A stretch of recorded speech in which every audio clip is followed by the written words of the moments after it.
concernant le diagnostic du pays des écrins, 2 réunions ont lieu en début d'année, donc ça nous a permis de mettre à jour un petit peu les problématiques, en sachant qu'on a pu constater certaines évolutions sur les problématiques, notamment par l'entrée publique en difficulté. Donc après, on a mis en évidence le travail en partenariat, cette nécessité de travailler avec les partenaires de l'emploi. L'année dernière, on travaillait plus sur la coordination avec les acteurs. Cette année, je pense qu'on a glissé vers quelque chose de beaucoup plus positif qu'un travail en partenariat. La saisonnalité, la pluriactivité qui reste bien sûr présente. Il y a l'entrée des freins. Donc les freins, ça concerne beaucoup tout ce qui peut être garde d'enfants. On a une population d'origine étrangère, donc avec beaucoup de difficultés d'accès aussi bien à l'emploi que le passage à l'écrit, etc. Et une entrée sur le manque d'accès à l'accompagnement. La deuxième problématique, donc celle-là, elle n'a pas été réellement mise à jour, elle reste à peu près identique, donc avec la clé d'entrée qui concerne le public jeune, avec la difficulté qui est toujours notée de un petit peu l'inadéquation entre l'offre et la demande et les formations sur le territoire, qui donc se met en adéquation avec la mobilité et la méconnaissance des métiers. Donc la troisième problématique mise à jour, donc c'est une des problématiques les plus fortes. L'année dernière, la clé d'entrée était les femmes. Et donc il y avait le service à la personne qui était en lien aussi, mais cette année, c'est le service à la personne qui est devenu la clé d'entrée de cette problématique-là. Et donc la dernière problématique, donc, ça concerne l'entreprise. Alors il a été demandé cette année de rajouter aussi l'association, qui peut être employeur, de mettre en évidence au niveau la problématique de la mobilité, de la méconnaissance des métiers liés à l'entreprise et la nécessité de mutualiser les besoins.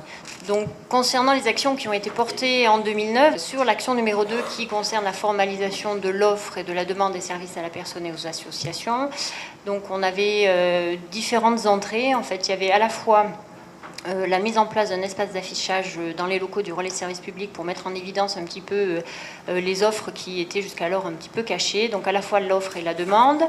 Il y avait aussi la mise en place de réunions qui étaient à la fois collectives autour plus de ce qui était la garde d'enfants et d'autres qui étaient plus tournées vers les associations, et une qui était sur la création, donc vous souhaitez créer dans le cadre du service à la personne.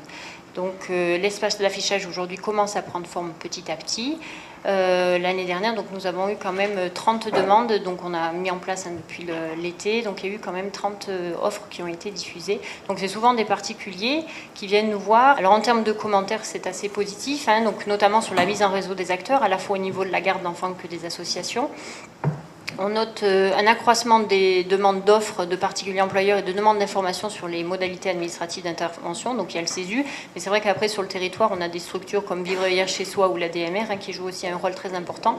Il y a une coordination à travailler avec eux. Et on a constaté, notamment par les particuliers qu'on a pu recevoir, que le secteur bancaire qui va délivrer le CESU donne très très peu d'informations. Il laisse les personnes se débrouiller seules, et donc du coup elles reviennent nous voir pour qu'on puisse les aider et les informer. Et donc justement, ce que les agents d'accueil du relais de service public ont mis en évidence, c'est justement le besoin de formation des agents d'accueil à tous ces titres de paiement et ces nouveaux services.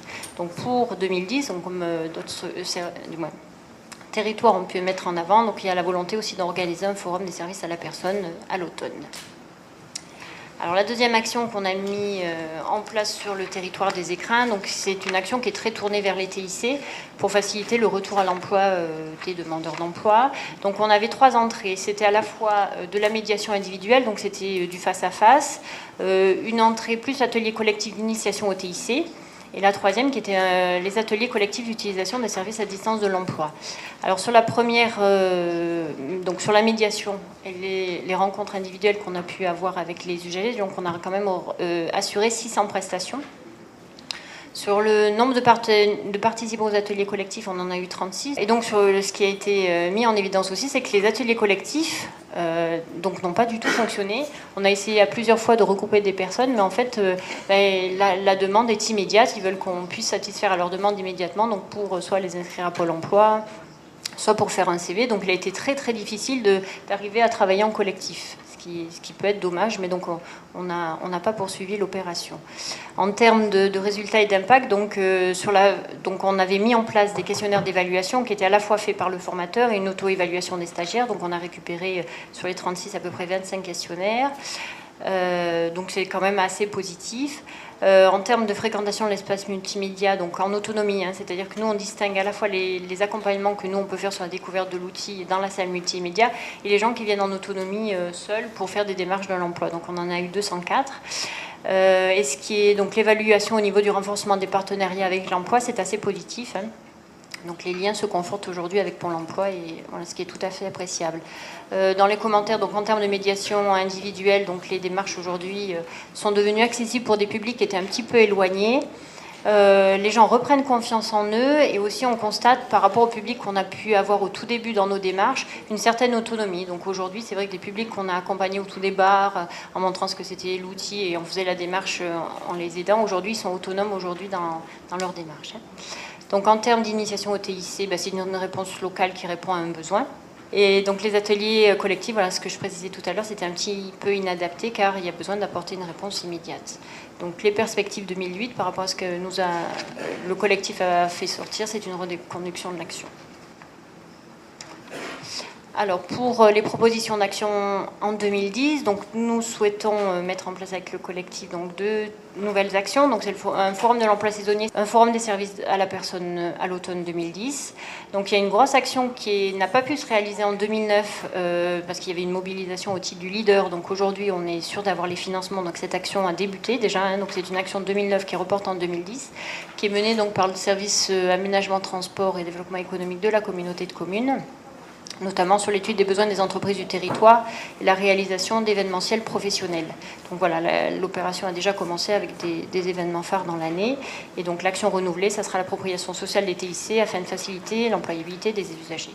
Une autre action sur l'animation autour de l'emploi saisonnier. Donc là, c'est vrai, donc je disais qu'il y avait le service qui était porteur à l'automne, mais qu'il y a quand même le sentiment d'un besoin de proximité de service avec les institutions, les entreprises, le public. C'est vrai qu'on se sent souvent que les demandeurs se sentent un petit peu éloignés de toutes les institutions. Donc l'idée, c'est d'informer, d'orienter, de conseiller, d'aider au retour à l'emploi, de mobiliser les entreprises, parce qu'aujourd'hui, c'est vrai, ce qui est ressorti du diagnostic, c'est que nous, par rapport à d'autres territoires, on a un petit peu du mal à mobiliser les entreprises. Donc je pense que l'action qui est portée par le service du développement économique sera un levier, mais aujourd'hui c'est vrai qu'il faut encore les sensibiliser, les mobiliser et qu'ils trouvent un intérêt aux actions. Et la volonté, c'est de créer un lieu d'échange et de rencontre. Voilà. Donc celle qui peut concerner le développement économique est très intéressante. Donc c'est celle sur la structuration de l'accompagnement des entreprises. Donc c'est lié à la conjoncture économique. Aujourd'hui, sur le territoire, on a la méconnaissance un petit peu de l'état des filières, et notamment sur les activités, sur les chiffres d'affaires, sur le nombre de salariés, etc. Et ce qui est ressorti aussi des premiers entretiens, c'est qu'il y a une certaine inadéquation entre les demandes locales et l'action publique qui est menée. Donc voilà, c'est essayer de mettre en cohérence tout ça.